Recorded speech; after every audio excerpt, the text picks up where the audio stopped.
Okay, sorry for the couple of day delay on the PowerPoint for what coverage is, but here we are. So let's dive in. This will hopefully be a short 9-slide presentation. Enjoy. Okay, so what coverage is? Bottom line is that it is the cheat sheet for the industry. There are so many scripts that there are just too many um, for people to read. Therefore, they need a shortcut, the cliff notes, if you will, of which scripts are good and therefore which ones should we be reading. So, who uses coverage in the industry? Everybody, just about. Production companies, large and small, agencies, studios, anyone looking to develop creative property. I once knew a writer who had screenwriters worked covered to see if they were qualified to become writer's assistants. So essentially, a writer said, okay, you want to be my writer's assistants? Give me your scripts and I'll have them covered. And lastly, another thing that isn't on here but what we've talked about before and I've mentioned would be screenwriting competitions.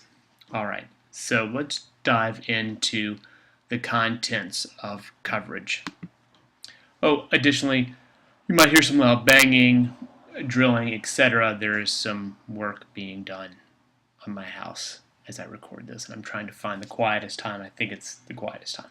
All right, so coverage contents.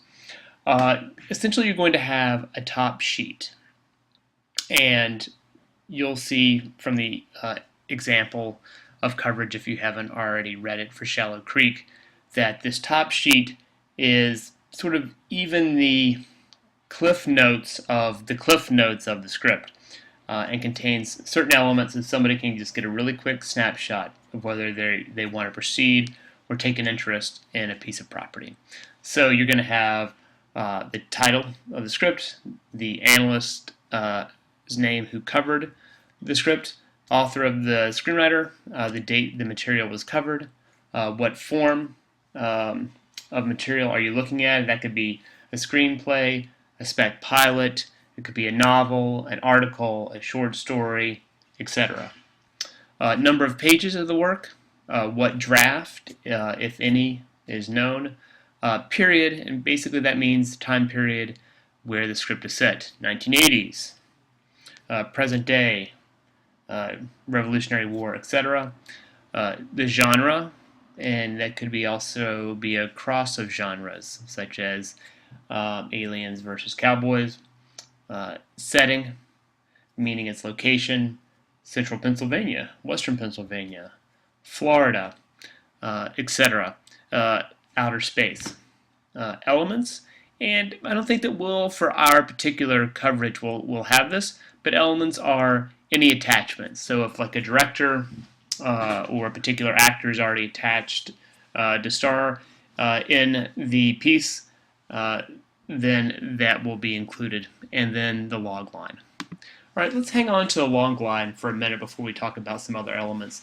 The log line, as you guys know, is a one or two sentence, and it's a compound sentence description of your story meant to garner attention and make someone important want to read the script.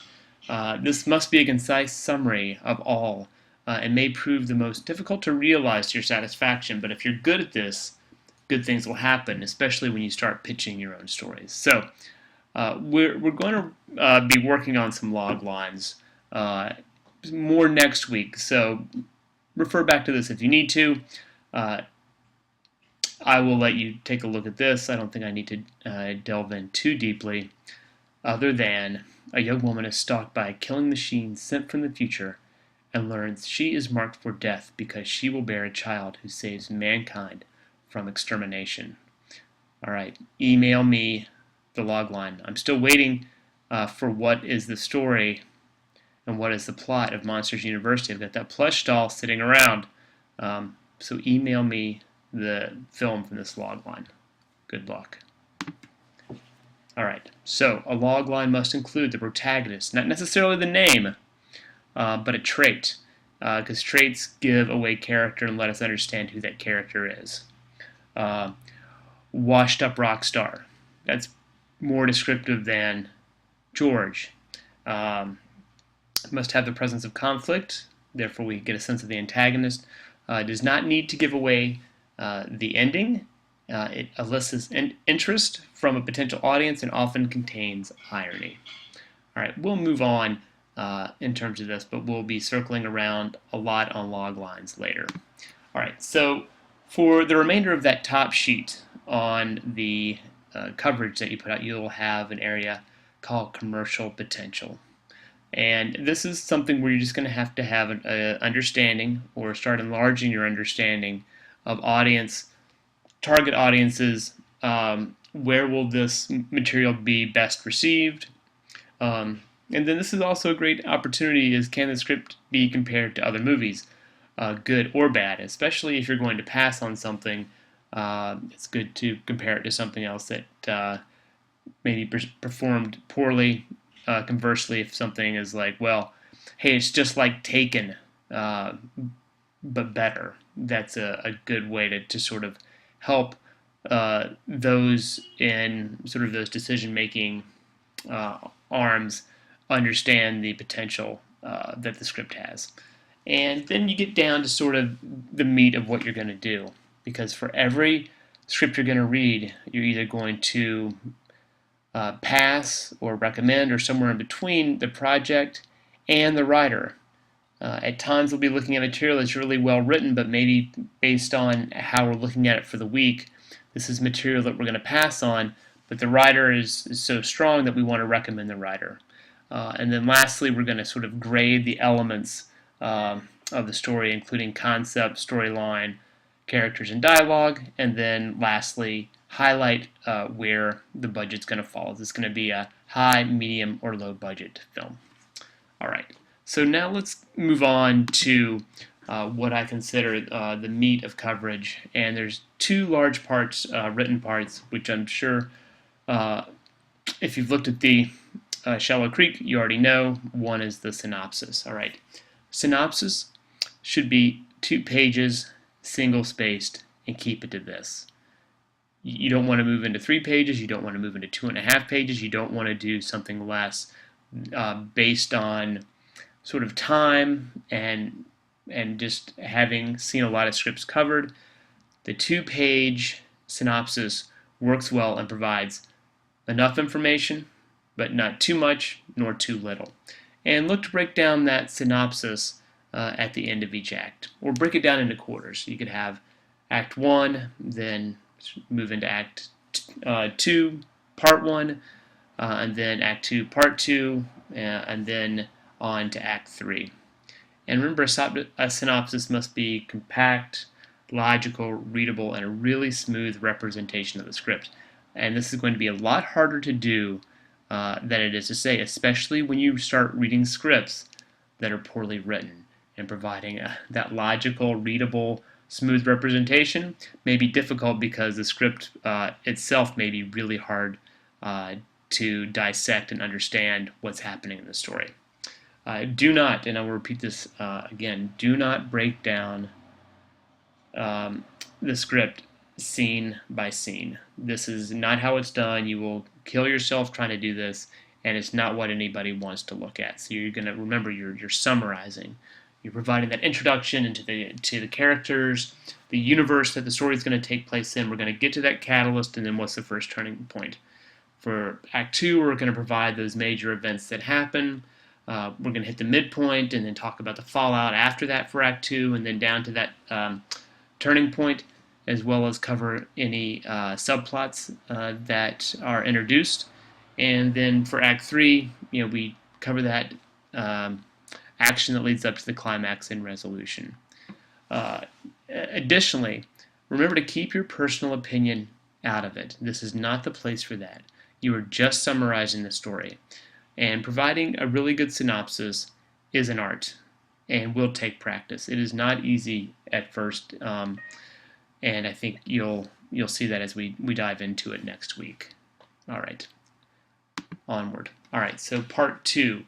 Now, this is where, everything is is hugely important. I mean, you need to have an accurate top sheet, you need to provide a good synopsis, but it's this area of comments that will really serve you as a writer and what you could potentially, how that could potentially help you either move up in a production company or a literary agency, in how you develop these comments. Again, this is something that's 2 pages tops. And what this is the backup. And this is your proof to the top sheet. And it's that logical breakdown of the story elements, the concept, the structure, characters, dialogue, as well as tone, pacing, theme, believability, etc. And you're going to talk about and say, structurally, the story is really heavy on the front end. There's not enough in the middle to feel like the characters had enough of enough complications and elements to really feel like when we get to the end that we care whether he or she wins the battle or not. This is where you're going to start putting in your opinion based on what an audience is overall is going to sort of digest. But when moving and providing your opinion, you're going to back it up, and you're going to back it up with examples. So if you run into weak dialogue or structure that doesn't work or characters that are unbelievable, or incredible scenes of exposition that go nowhere, you're going to need to either provide samples of that in the coverage or quotes or refer to page numbers. And remember that whatever you provide in your comments, that needs to essentially sync up with your first page. Don't provide conflicting comments. I've seen this time and time again where the comments provide a much stronger picture of the writer and the story than how the story was ultimately rated on the top sheet. This is also an area, since you are providing a large part of your opinion, you are not to be blunt, abrasive, sarcastic, or demeaning to the work. If your name goes out with it, if it goes back to the writer, if you are working in the industry, your job is to be clinical in your dissection of the work. You're going to be upfront about your opinion, but professional about it. And when you're writing your coverage in the comments section, you don't ever want to say, I believe Act 1 doesn't work because there is no inciting incident. Starting things with I makes it personal about you. And remember, when you're doing your comments are as the audience, as a we or as an us. And say, the audience is going to have a hard time believing what's going on in the first act and connecting to anything because there is no inciting incident. So remember, this is a huge issue where people start really saying I and getting that sort of first person opinion in there, and that's not where you put this. And lastly, getting good at coverage in general is emulating what you see. So the things that we look at and the things that we read over the next couple of weeks will hopefully give you a good sort of guide and provide those signposts you need to be successful in this. If there's any questions regarding the PowerPoint or any questions at all about coverage, or if anybody wants some additional samples, please reach out, let me know, and hope you guys have a great weekend. Take care.